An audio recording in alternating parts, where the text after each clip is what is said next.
The following podcast is recorded and produced by Emerge, a media creators co-op.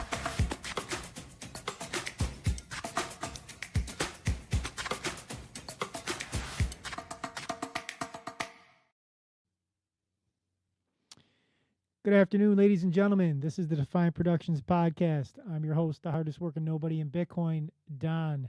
And this is the first Thursday in Uptover. Let's jump into the charts to show you what's been going on the last couple of days. We got Bitcoin getting very close to price discovery today. Breached 120,000 earlier today, sitting at 120,577. In the last week, up almost 10%. In the last 24 hours, up almost 3%. A market cap of 2.4 trillion currently.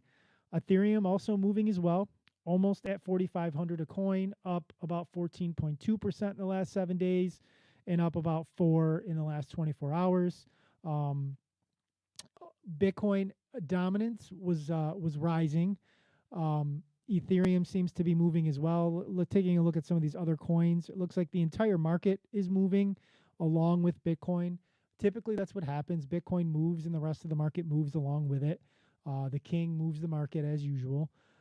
The total market cap last week when we were filming, I believe it was like 3.9 trillion in that range. We're sitting at 4.14 trillion total market cap right now.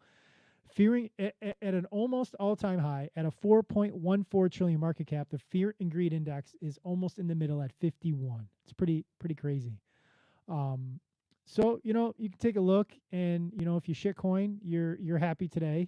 I mean, you're not doing well overall this cycle, but I mean, if you do those shitcoining things, you got a little bit of green, and Bitcoin will probably be making an all-time high, I would gather, sooner rather than later. We can take a look at this first article here to kind of give us an idea about where we're at in the cycle. We had a green September. We were up 5.16% in September. And, we joke about Uptober, and the reason why we call it Uptober is if you take a look at Bitcoin's history, we've only had 2 red Octobers in the history of Bitcoin. And if you take a look at some of the gains we've had in October, 60.79% back in 2013, 33% in 2015, 47% in 2017, 10% in 2019, 39.93% last cycle in 2021. And even in 2022, which was a down bear market, we had 5.56, 2023, 28.52, 2024, 10.76. And as this was posted earlier today, we were at 5.6 or 5.06, and that was at about 119K Bitcoin. So we're probably a little bit higher than that now. And if you take a look, when September and October are green, if you take a look, 2015, 2016, 2023, 2024, when both September and October are green, November has been green each and every time. In 2015, it was green. 2016, it was green. 2023 and 2024. So if we finish out October green, pretty high likelihood that we're going to see a green November as well. Now, history doesn't always repeat, but it sure as hell rhymes. So taking a look at these numbers and taking a look at these charts sometimes can give you an idea what is to come. Troy texted me this morning, and he said, I don't know if he was joking because he put LOL at the end, but he said 5-year cycle, LOL. So he seems to think that we're going into the 5-year cycle, and the 4-year cycle is breaking. I said to him, and as I said in this podcast a couple of weeks ago, we won't know the cycles are broken, or we won't know what's going on with the cycles until it's already past that point, until it's 2026, and we can look back.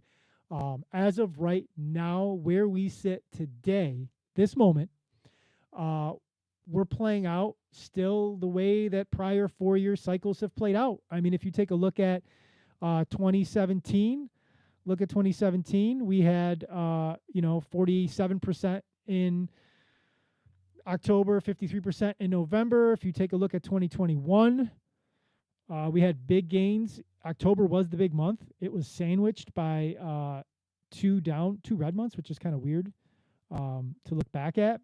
But even the last couple of years, 2023 and 2024, September, October, November have been very, very good. So if we're gonna replay the last couple of years, we got some gains in store.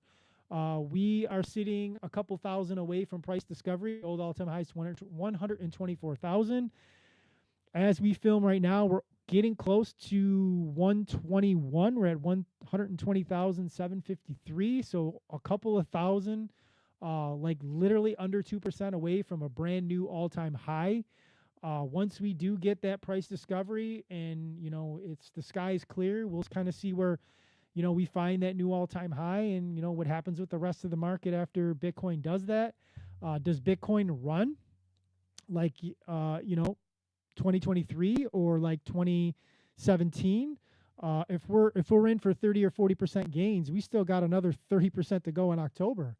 So adding another third to 120,000 would be roughly what?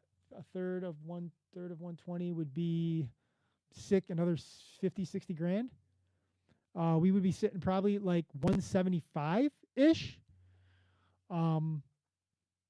It's crazy, but even sitting here at 121 this late in the year, it's not crazy to say it's possible. I'm not calling this. It's not my prediction, but I'm going to say, based on prior price action in October and November in previous green months, 200K is in play. It is possible. I'm not saying it's going to happen. I'm not calling it, not financial advice. But when you start to do the math and you start to look at some of these other returns in October and November in previous bull markets, we can get pretty close to 200K fairly quickly. So that's something to be excited about, something to watch. I'm not advocating for anybody to put any leverage in and go 100x long on that. I'm just saying if you take a look at the data that we already have and try to figure out what's going to happen based on that data. I think 150 to 200K is probably in play. I know it's a big range, but it's sitting at 121, and if we're going to have a green October and a green November, it's possible. Very, very possible. This is what we want to take a look at here. This is in my opinion, I know price is sexy and people like to look at that kind of stuff and it gets everybody excited and people are here for a number go up, but this is very important to take a look at. Bitcoin's mining difficulty has hit a new all-time high. So as miners are mining new blocks, the difficulty continues to rise, which is the network doing what the network was designed to do. So the difficulty goes up as the price goes up, which is good. It's healthy for Bitcoin. It's healthy for the market. It's good for the miners. It's just a lot of good data that we're seeing conversing together to show a picture that this is going to be most likely a very exciting 30 to 60 days, in my opinion, October, November, and then we'll kind of see where we're at and reevaluate in December. But this is typically the fun part of the market. And if you look on X today, many people are having fun on X. While we're having fun, I thought it would be fun to play a video from 2018, CNBC. Now, let me preface this by saying, to be fair, CNBC was fairly early in talking about Bitcoin in traditional media, in my opinion. Brian Kelly on Fast Money was a Bitcoiner back in 2015, 2016, and he was one of the traders on Fast Money. And in 2015, 2016, he was often talking about Bitcoin when Bitcoin was worth a couple $100 a token. So CNBC was talking about Bitcoin much earlier than the rest of mainstream media. However, in 2018, in the middle of that bear market in June, which we saw the price go from 20,000 at the end of 2017 all the way down to 3,000 by December of 2018. In the middle of that in June, CNBC had a funeral for Bitcoin. And this is their video at a Bitcoin price of 6,000, the funeral that they lovingly gave Bitcoin in 2018. So let's watch that real quick and have a good laugh. Has given us pause and forced us to ask a tough question. Should we continue to cover Bitcoin? And the answer is sadly no. So today we're having a funeral for Bitcoin. It was fun while it lasted, so many memories, so many friends. There was Tom Lee and his calls for 20,000 by year end. and his calls for 40,000. And there was Ripple. I think we'll miss you most of all, Brad Garlinghouse. And then there were the characters. Bitcoin Jesus, the Oracle of Bitcoin, all 500 Ethereum co-founders, and who could forget the Coinbase screen grab and mindless trolling on Twitter, and of course our Bitcoin bug. This terrible price action in crypto has given us pause and forced us. My favorite part of the video might be the 500 creators of Ethereum that she threw out there. Tom Lee was calling 20K Bitcoin back then too, and there's a couple videos of him now talking about $1 million Bitcoin. Also, he's shitcoining with ETH as well. But yeah, like Roger Ver's in that video, he was actually at this point in time he was starting to be a villain because he was on the other side of the block size wars in 2017. So at this point he was not looked at the same by the Bitcoin community. But prior to that, 2016, 2015. He was Bitcoin Jesus. He was on documentaries talking about Bitcoin, and everybody loved him. But he was part of the funeral here that CNBC had in 2018. If you go on, there's a website you can actually go to. I can't remember which. It might be even if you Google Bitcoin died or put bitcoindied.com. There's a website of keeping track. Last time I checked, it was like 450.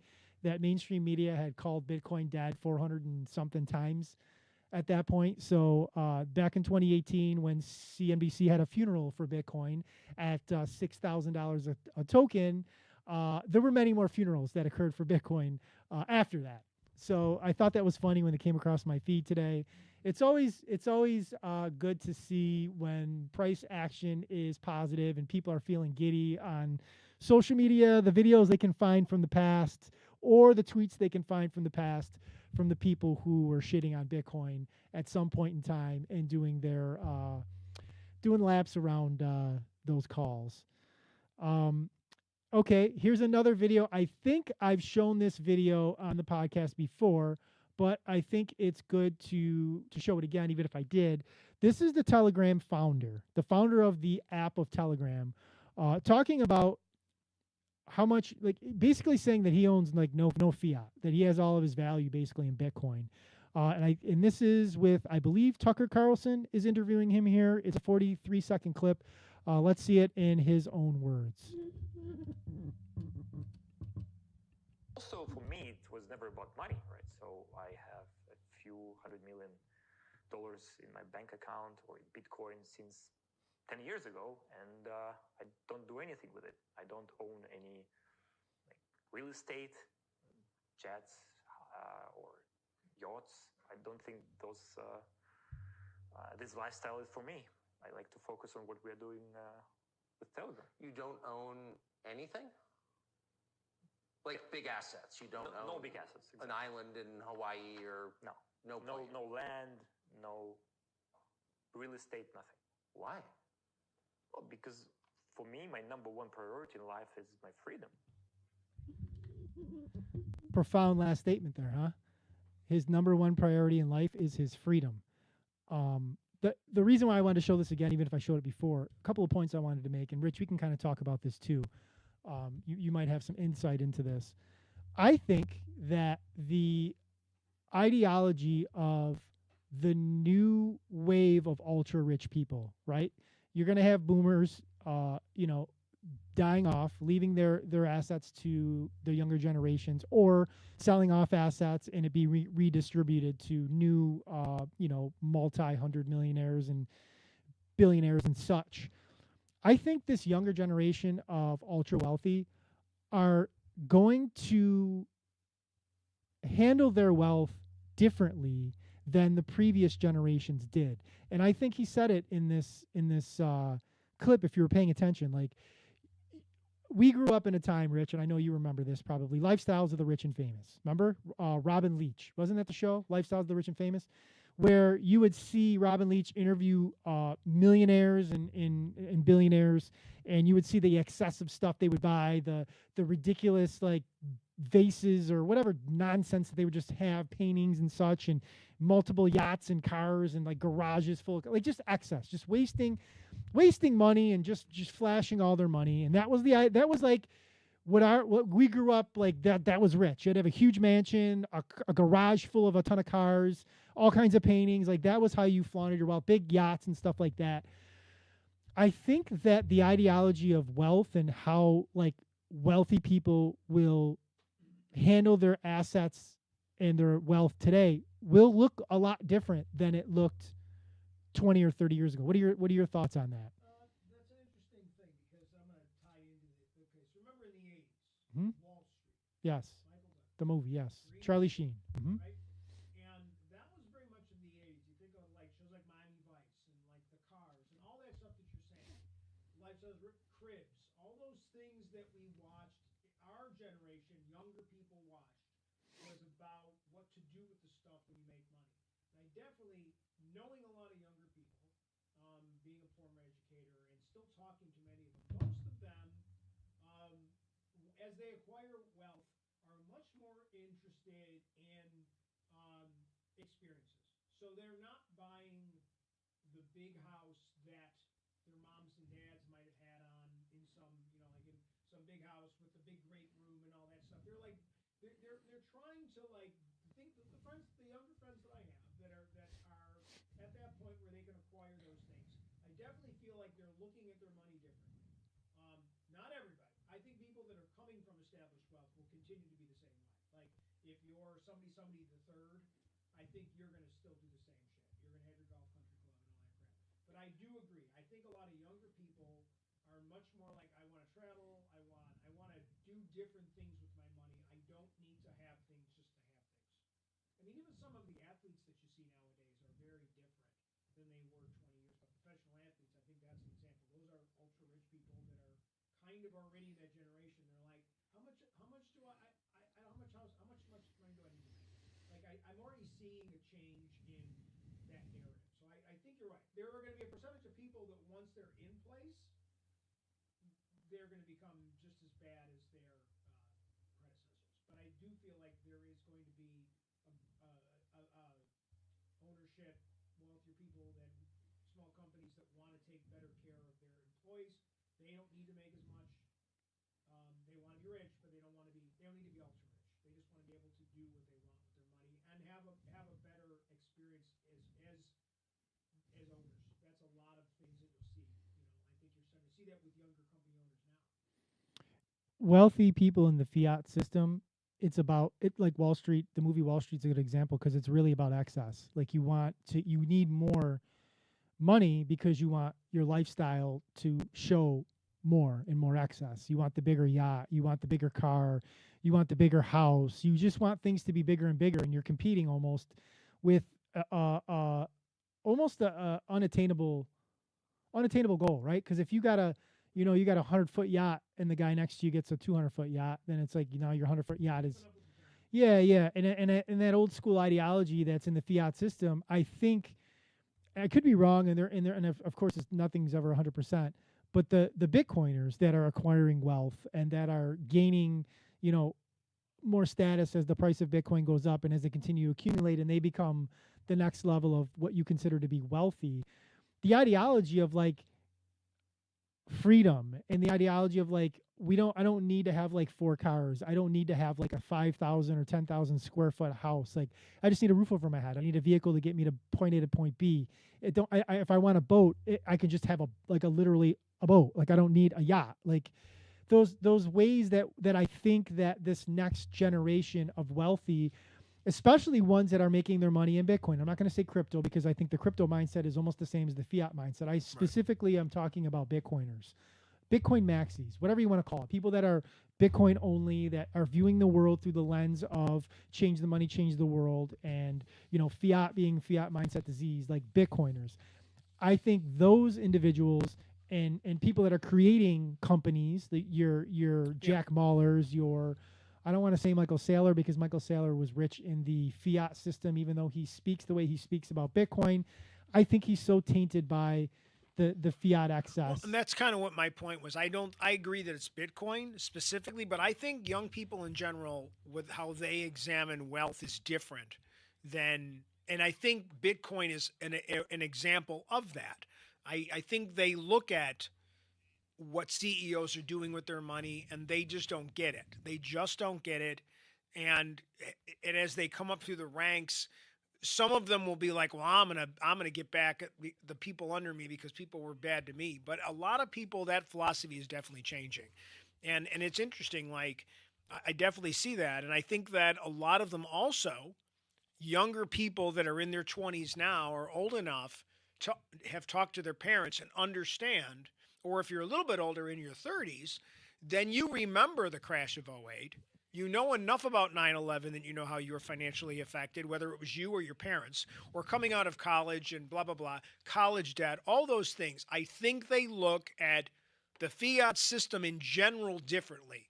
Some of them, yes, are definitely very much into Bitcoin, but even the ones that aren't necessarily Bitcoiners, they definitely look at the fiat system and they don't agree with the way our government does stuff with debt anyway. Like, the big thing that the ultra left will agree with Bitcoiners is that we print too much money in this country. We buy weapons. We print money to buy weapons and make weapons and sell weapons. And I think there's a lot of younger people that just think that mindset of the United States is kind of going to die in the next 50 years. Hopefully, I mean, that would be that's one of the goals of Bitcoin and changing the money, would be changing that ideology that we need to just keep printing money in order to fund these wars that just have this like circular economy of the money. And again, like you have the one thing that I agree with fundamentally with the left is that the wealth gap is too big. I agree. And I think if you logically look at the situation, I don't know how you come to any other conclusion. Now, I don't think you solve that by taxing the absolute shit out of all of them, because we've already seen how that plays out.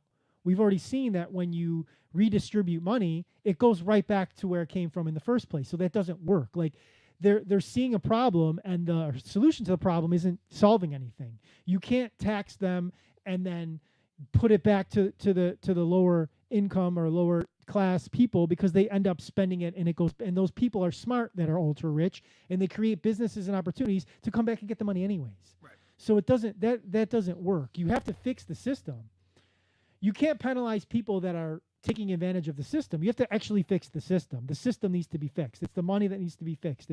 It's how we operate. It's how our standing in the world with our world reserve currency and how we print our money. Like, those are the things that we have to take a look at, but we don't. Like, we don't want to do that, because the people that are benefiting the most are some of the people that make the laws and the regulations and the rules. To me, it all comes down to fair market. Like, the fair market is set up in such a way that the reason why a CEO makes what he makes or she makes is because that's the fair market rate that they're getting. So it's not the CEO's fault to being in the system.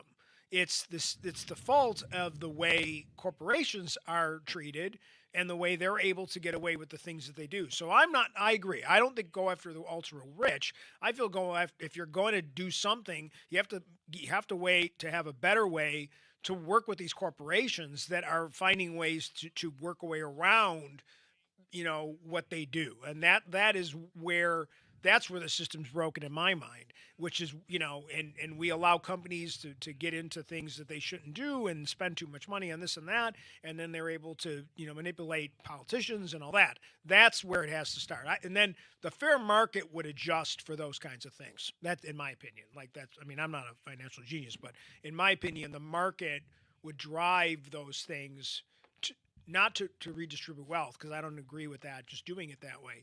But I feel like the government has to catch up with the way they look at the way corporations are allowed to generate wealth on the backs of their workers and the people that have to buy those products. That's my opinion. Yep. If you take a look at this right here, Treasury News, the U.S. Treasury buys back a whopping $2.9 billion of its own debt. And if we go down to a comment down here, contrarian DNA, this isn't a buyback. It's a $2.9 billion liquidity injection. The Treasury is pulling debt out of the market and replacing it with freshly created bank reserves. This is quantitative easing and everything but name. They are monetizing the debt, plain and simple. They have no other choice. They're managing a collapse. We're accumulating the exit. Not advice. Do your own research. And that's a gold guy. tweeted that, but I will point something out that needs to be looked at and addressed. When in history, Rich, can you remember a time? And let's put Bitcoin aside for a second, and let's have a conversation about gold for a second, because I think it's fair to do this.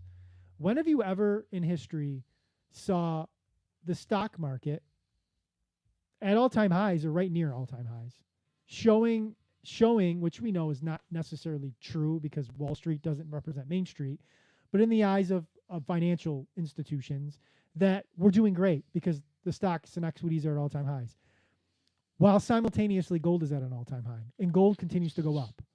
Gold has always been an indicator that something's wrong, and it's been a flight to safety, right? So you have Wall Street doing well, but then you have Main Street doing terrible. So gold is kind of showing you what's happening with the economy that's not in the stock market, while the stock market continues to represent that top 10% of people that have, significant value in there.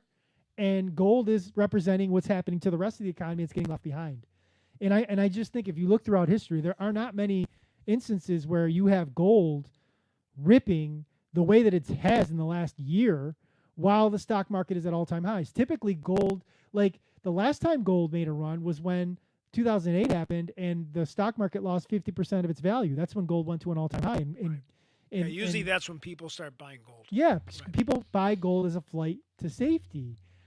And part of that at this point too is probably people looking at it as an investment more than as a hedge, and they're trying to make gains on it as well. But like the smart money that's going into gold it's like the economy's telling you two different things at the same time. Right. Which is kind of scary. Yeah. It's interesting because you brought up some of that with the stock market, and if you're paying attention at all, let's just say we're not, the people that are watching your podcast are paying attention to this stuff, but the average person does not pay attention to the stock market. And if you pay attention at all the last month, there are all those guys and gals on the air on Twitter or wherever they are saying, there's some warning signs coming here, to the extent my one son came up to me yesterday when I was at the house, and he said, Dad, I don't know if you've been paying attention to what's going on out there. He said, but you better do some stuff with some of the money that you have. Like, you should probably maybe move some of it. And like I'm getting financial advice, not like pretending to know what he's talking about, but just enough to be seeing what he's seeing, that, man, there seems to be like some warning signs. And I'm like, 2008 types of things? He said, yes. And it was kind of funny that I think average people are starting to become more aware of some of the things that are like some of the scary stuff that seems to be floating around, whether it's the housing market, whether it's just some of the warning signs that some of the guys on these forums are discussing. Go to the next slide that I have up here because it encompasses what we're kind of talking about here. Serious credit card delinquencies climbed to the highest level in 14 years. Wow. So if we go back 14 years, 2011, so coming out of the great financial crisis, it's higher than they were, or as high as they were in 2011. And then down here, data-driven stocks, this is pretty crazy. 10%, but the 10% rich do not have this problem, so it won't affect the economy. The poor just remain poor. So if you look at the U.S. economy depends more than ever on rich people. The highest earning 10% of Americans account for almost 50% of all consumer spending. This is a huge problem because this is where the disconnect is. This is what we're talking about.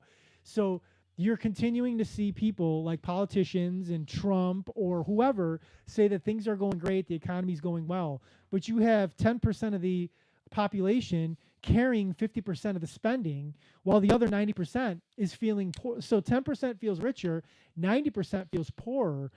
Like, how does this not end terribly? How do we not get to a place where the majority of people, 90% of the population, are hurting in some way, are being affected in some way, and we're being carried by 10%?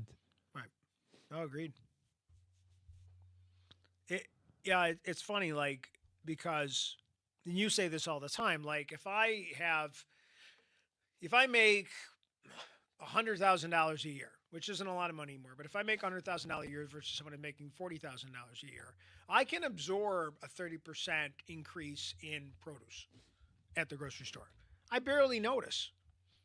But and I'm just picking one thing that we buy every week. Mm-hmm. But even me, who can afford that 30%, admittedly, I can afford the 30% rise. I don't like it, but I can afford it. But even I have shifted my buying patterns. Like I'm buying differently the last 5 months. I'm being more aware of why do I buy that every week? Why I don't need that. Maybe there's a cheaper thing. We throw that out. Well, I mean, now it's like so. But someone that's in that 10%, they don't care. They make the wealth gap is so big doesn't affect them at all. that it doesn't affect them. Like, and that's the difference between like the 29 crash. Was the 29 crash why it was such a big deal? And this is one of the jokes that I've made. Why it was such a big deal? Because the rich people went broke too. Like that was the first time the rich people went broke. Banks right? failed, yeah.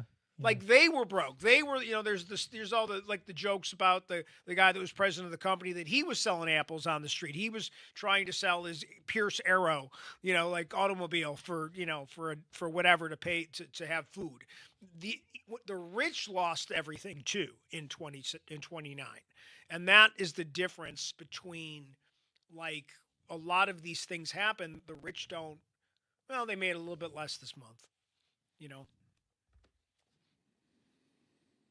Yeah, Peter Schiff tweeted a couple hours ago, silver just traded above $48, a new 14-year high.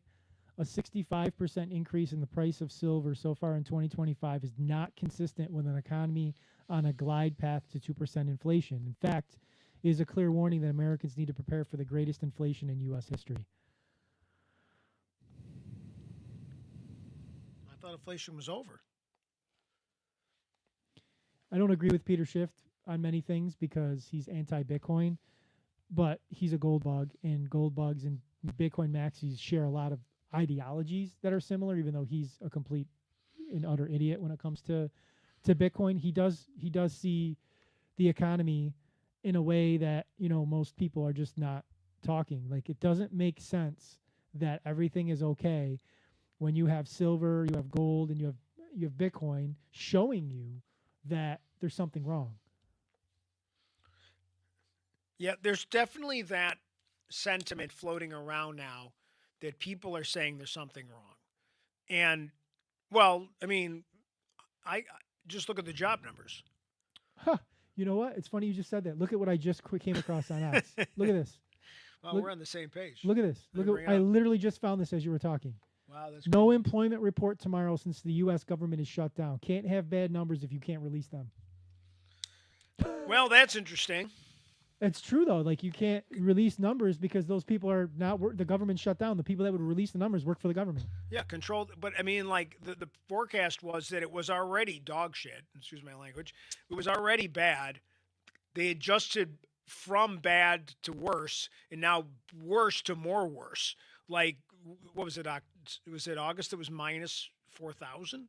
Like it wasn't even like they readjusted it in either July or August, like 911,000. Yeah, but then the ones they dropped yesterday it was negative. It went down. You don't get that very often. I mean, like a negative amount. There's always just like, and I think that's you can just be aware of it by just being around. Like there's things you notice. Wow, this doesn't seem right. You don't have to see a news report or read it on Twitter or something to know that something's going on. You can just observe it on your own. Like, even just things that happen like, here's make a comment about Disney. Like Disney got itself in trouble a couple weeks ago because things that they did, and they lost a bunch of stuff. And all of a sudden, Netflix's stock is getting buried. Yeah. Down like 30%. But then all of a sudden you're getting like targeted ads all over your social media about like, hey, cruise ship 30% off and book this and book this trip. And all of a sudden, like they're trying to pad their numbers somewhat, to get, kind of like, well, we better get some people back into the parks and things like that because some of the negativity that they experienced a couple weeks ago because the decision making that they made, they're adjusting. And then even that bundle, they came out with they did a weird thing though, because then they came up with a price increase for Disney Plus, which I thought was like very ill timed. That wasn't the right time to do that. But you do even something as simple as, well, I'm worried that I'm getting this. Suddenly I'm getting ads, and then the market will say, no, those ads were they already bought that ad time. That was already a plan. I'm like, okay, sure, okay, like, one of the top six largest corporations in America, sure. So, Jamie Dimon, who is the CEO of JP Morgan Chase. He's one of the most famous, richest CEOs on Wall Street. He was at the head of JP Morgan in the great financial crisis. He's been on Wall Street forever. He's notoriously, on many occasions, shit on Bitcoin. A couple of times in Davos when he was interviewed, he called it a pet rock. Using what Warren Buffett called it at some point. Said it has no value. It's a bust. The tulips. He's all the nonsense that Jamie Dimon has done for years trying to FUD Bitcoin. Well, his bank, JP Morgan, has an analyst that today, October 1st is when he put the note out, but today it was put out in mainstream media. JP Morgan says Bitcoin is undervalued compared to gold, predicting significant upside to $165,000 a token. And then here's a little bit more specifics into that note that was released. The bank defines it as a trade that reflects a combination of factors, which in our client conversations range from elevated geopolitical and policy uncertainty to uncertainty about the longer-term inflation backdrop to concerns about debt debasement due to persistently high government deficits across major economies, to concerns about Fed independence, to waning confidence in fiat currencies in certain emerging markets in particular, and to a broader diversification away from the U.S. dollar. Now, JP Morgan is a huge player. JP Morgan services very, very high net worth, very accredited investors. So very smart, very financially astute clients that they have. And they are making this call based on what they're hearing from their clients. This isn't just JP Morgan waking up one day and saying, oh, we're going to go positive on Bitcoin. They react to what the market reacts to and what their clients are reacting to. So that's what this is basically telling us. So a couple of things, like it's both, to somebody like me, it's both exciting and terrifying all at the same time. Exciting for obvious reasons, and I'm not going to spend a lot of time to talk about that because we all get excited when the price goes up. We'll talk about the terrifying side. The terrifying side is that the people that have had the wealth in the traditional system, the people that have the wealth in the fiat debt-based Ponzi scheme, are all waking up to what Bitcoin is. Because if you look at this, geopolitical, policy uncertainty, debt debasement, Fed, all the shit that Bitcoiners say, all this, the reasons that Bitcoiners throw out there of why we hold Bitcoin, why we believe Bitcoin is better than the dollar, why we believe Bitcoin is better than everything else. These high net worth accredited investors are waking up to that, right? So it's not guys like me that are going to make a couple $100 DCAs or a couple $1,000 DCAs, or even some plebs that can do $10,000. Like, these guys are coming in at volume and scale. Like, they're coming in and buying millions of dollars of Bitcoin. They're taking hundreds or thousands or tens of thousands of tokens off of exchanges and taking them away from the ability for the rest of us to be able to get them. So that's, it's the idea is that we want to change things with the money, but if the other 90% doesn't wake up and it's the 10% that gets there first, then what have we really changed? That's the terrifying part to me. Right. What really changes if we end up having a big, because this cycle, the one thing about this cycle has been that OGs have sold a lot of tokens. And OGs are selling the tokens to accredited investors, whether it be institutions or big players. They're the ones coming in and buying the tokens. So it's going from the retail people, the everyday Joes and Joe Schmoes like me and the rest of us plebs. And now the bigger players are coming in and realizing that the shift is happening and they want to get their hands on Bitcoin. So the people that this was created for to begin with, everyday, regular, normal people, that guys like me and others way better than me and way smarter than me and bigger platforms than me have been trying to orange pill for years, that continue to not listen, are going to be front ran by the rest of the big players that already have the money, and now they're going to have the Bitcoin as well.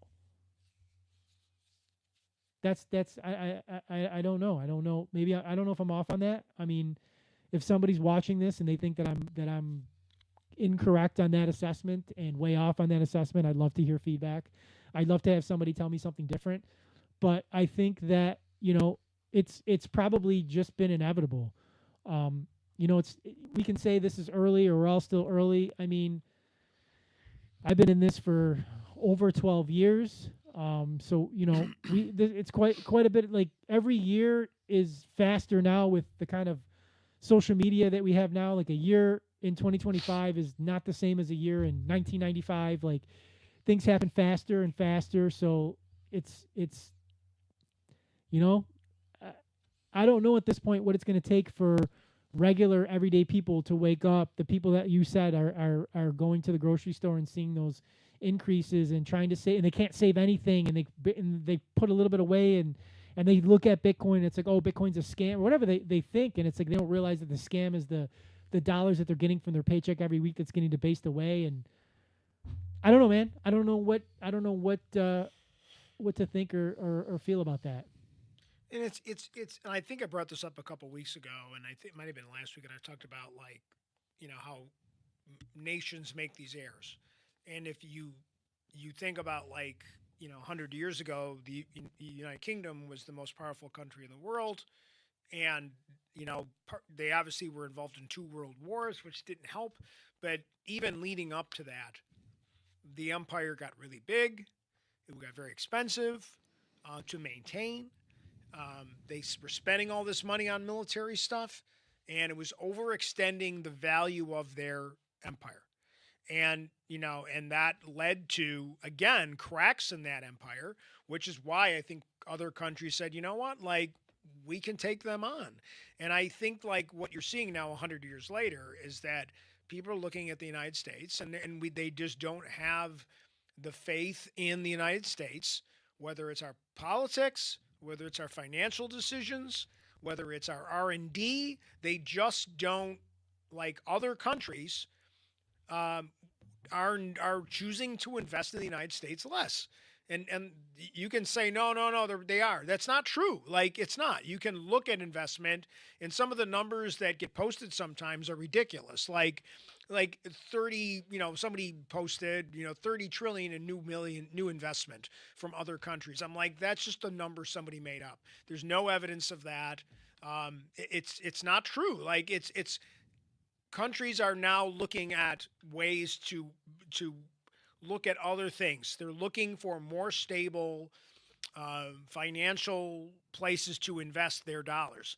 And I just don't think that, and we're doing this to ourselves. This isn't because of China or some other country, positioning themselves. It wouldn't matter if they positioned themselves if we were making better decisions, specifically on that, specifically on the way our banks run. Like you said, 20 years ago, we could have fixed this. We could have used that as a wake-up call, and we went in and said the banks were too big to fail.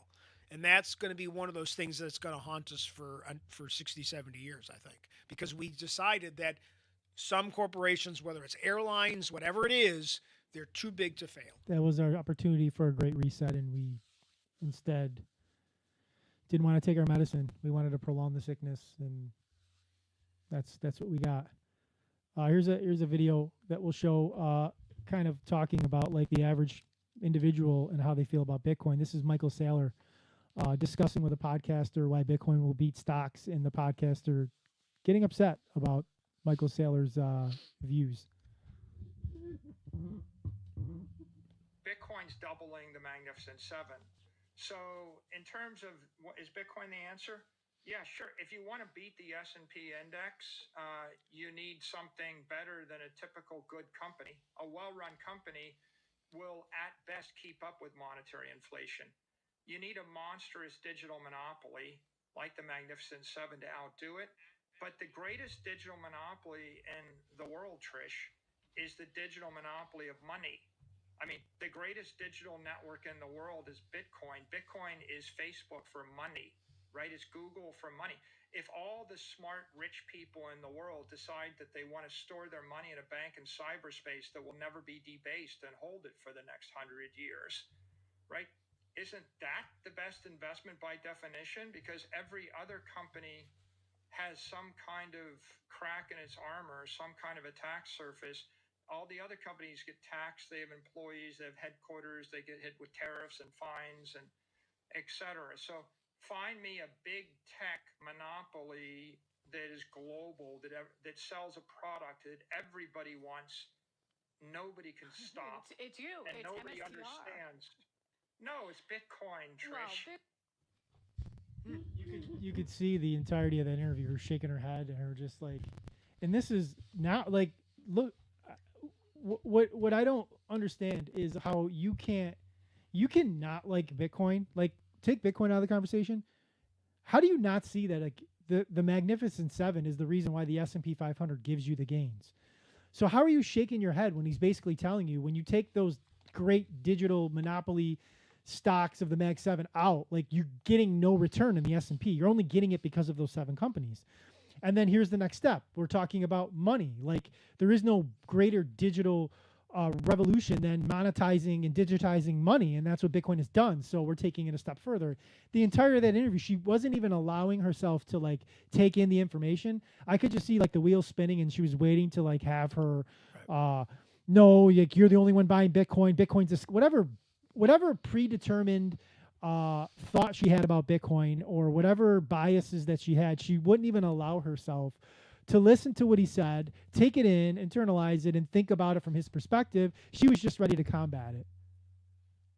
Yeah, I agree. I watch body language in interviews like this because I kind of work in broadcasting. Yeah, so I sure. love watching the person on the other side that's just, like you said, ready to pounce. And I was thinking the exact same thing. Like she's her body, her facial expressions were just like, who is this guy? Like, why'd you invite him on? Like, if you don't want to have a real conversation and like listen to what the point that he's making, then why have him on? Like, it's like you think you were going to take him in the debate. Yeah, it's weird the amount of people, and I don't know who that person is specifically. The podcaster, I don't either. Yeah, but I mean, like, it's interesting the people that will fight you, and they're the ones who are being hurt. Like, they're really in support of like people, politicians, corporations that are hurting them on a regular basis, and they will go to the wall to defend those institutions. And it's lack of financial literacy, Like, and I'm not saying like I got a degree in it, but I got some common sense in me, That's my thing. Like you got to be, like we said a few minutes ago, you got to be looking around. You're like, this is just, something's not right. There's just, like there's a chill in the air, so to speak. Like it's going to rain. Like you know when a storm's coming, so to speak. Like that's what it feels like when you talk to people about everything. Like I don't see consumer confidence up. I don't know what it is lately. I haven't looked at it, but it's not up. Like there's people don't think the economy's moving in the right direction. Whatever side of the aisle you're on, you don't agree on why it's not moving in the right direction. But either way, like most people agree that the economy is not moving right. Approval of our elected officials is not high. I think it's the lowest it's ever been. Congress is like 18% or something like that. It's just one of those things. Meanwhile, Paraguay, their central bank just held a meeting on buying Bitcoin for the reserves. So you have nation states that are still, trying to play catch up because their dollars are trash. Their currency's worse than our shit currency, and they got to find a way to survive. And Bitcoin has been a survival mechanism for countries like El Salvador, and these other countries they're jumping on the train. Here's another graphic for the viewers to take a look at. It kind of shows you like where we're at.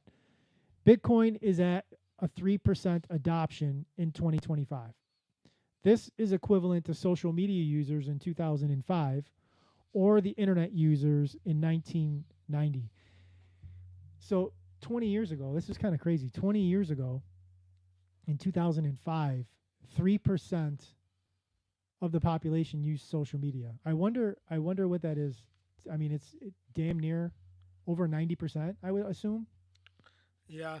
I mean, it's got to be extremely high. Yeah. So in 20 years, social media went from niche, not many people using it, to almost the entire world having some sort of social media. I mean, that's why, like, in 2045, like if Bitcoin's 120,000 in 2025, in 2045, how is it not over a million? Like, it's just math. Like, it's just math. And going back to 3% adoption, online banking was 3% adoption in 1996. The internet in 1990 was 3% adoption. And think about how many people use the internet today. Almost everyone uses internet banking. Almost everybody uses social media. So you get the same sort of adoption curve, and we're talking about money. You know what I mean? Unless you bought Yahoo or Microsoft or Facebook early, which you probably didn't get in the private stages. Maybe you bought the IPO. Online banking and buying some of these bank stocks. Like, unless you had like super early insight and rode those waves, it was very hard to be really profiting off of those innovations. Bitcoin, you can buy $20 worth today, $100 worth. You can buy sats every day of every hour of every week of every month of every year, and you can get a piece of the Bitcoin network that only has a 3% adoption today, that if it goes the route of online banking, social media, and the internet, could see damn near 90%, 95% worldwide adoption in 15 or 20 years. And depending on your age, like, most people are doing something, an IRA, a 401k, their savings. Like, most people are doing something, putting money, they have some mode of where they try to save something. Why not put a little bit in Bitcoin? If we're talking about these. Well, I've told you this joke before. Like, like my father always told me when I was like, 40 years ago, when I, whatever it was, when I may not 40, but 35 years ago, he's like, you should, you got to diversify. Like, don't put all your eggs in one basket. That's why we have that expression. Don't put all your eggs in one basket. And what did you just say? We put all our eggs in the same basket. We all in the I don't care if it's the S&P or whatever. You're putting them all in the same basket. Unless you're just putting it in the bank and you're just putting it, and you got like you're making 2% interest or whatever it is, like whatever the rates are. Like like you're pretty much everybody's putting all their eggs in one basket. We all are. I mean, I don't even know if I guess a Roth, is it really any different? Like, it's all the same system, right? Like, it's basically you're believing in the same concept if you're putting everything in it. Or you've put it all in and now you don't know what to do. And that's the conversation you and I have had, that I've had it on here. I'm in this situation. I have it all there. And we know the difficulty of trying to move it from traditional, how hard it is. If you've ever tried, if anyone in here has ever tried to move your money from your 401 whatever into something else, oh my God, it's like you're breaking into Fort Knox, like Goldfinger in James Bond. You would think it wasn't movie. your money. You're right. And it's like, how dare you ask for your money? Like, and move it. Why are you moving it? Like, it doesn't matter why I'm moving it. I'm choosing to move it. Like, people that failed, there's so many examples of people that failed to react to warning signs, and other companies and other things replace them. Like, when you think of digital products now, like TVs and stuff, electronic devices, most of us would probably, the first company that would jump in our head would probably be Sony. Correct? Also, one of the most powerful companies, not just in terms of the electronics they make, but also in what they make, that we have to watch, whether all the stuff that Sony owns, and they're all big part of one of the top 6 or 7 video production companies. But in 1985, like, it was Kodak, one of the largest companies in the world, and digital camera came out, and everybody's like, nobody's ever going to want to use that. That's what Kodak said. No one will ever want to use a digital product. They will prefer to take the film out of their camera and go to a little building in the parking lot and drop the film off and come back a week later and pick it up. Like the lack of vision that fiat system of technology, Yeah. right? Like to not see that there's a better way. And other people just said, why would I do that anymore when I can do that? And Kodak not reacting to it is essentially what, like, you know, is kind of where we are. Like nobody said the word Kodak in 25 years. That company, big company in Rochester, it's essentially gone. There's, you know, 10,000, 30,000 employees worldwide. Like it's gone again, because not reacting to changes within the market. And that's essentially what, like, you have to react to changes in the market. And just because it worked 30 years ago, maybe it didn't even work 30 years ago. If you've got some better options, then I think you should be paying attention to what those better options are. You know? Yeah. All right. We'll end on we'll end in the video and then a small little announcement. And let's do this one here. This is Coinbase advocating for, with Congress, capital gains taxes on Bitcoin payments. Mr. Zeitkin, do you have anything in particular that you think would do harm if we would put something in legislation? Thank you, Senator. I think that my theme is that there's a lot of potential for over-reporting. We spend a lot of time on that, even in this discussion about de minimis and with stablecoins itself. There's an enormous potential. This is a democratized form of financial asset class where people can use things in ways that weren't done before. And there's a tremendous potential here for over-reporting and burdening the system. It's burdening the system for taxpayers, and it's burdening the system for the IRS. So let's take reporting today, and if you enhance this by over-reporting, by not including a de minimis rule, you're going to have billions of transactions that taxpayers are going to have to report, keep track of. I don't think most taxpayers are prepared for that result. It'll probably hinder the growth of the industry. It will also when you talk about reporting, again, I want to always keep things as simple as possible. The whole blockchain is based on pretty complex computers, which we have now. So hopefully we could be able to use something like that. Ms. Nellen, representing the AICPA, I would ask you, same question in terms of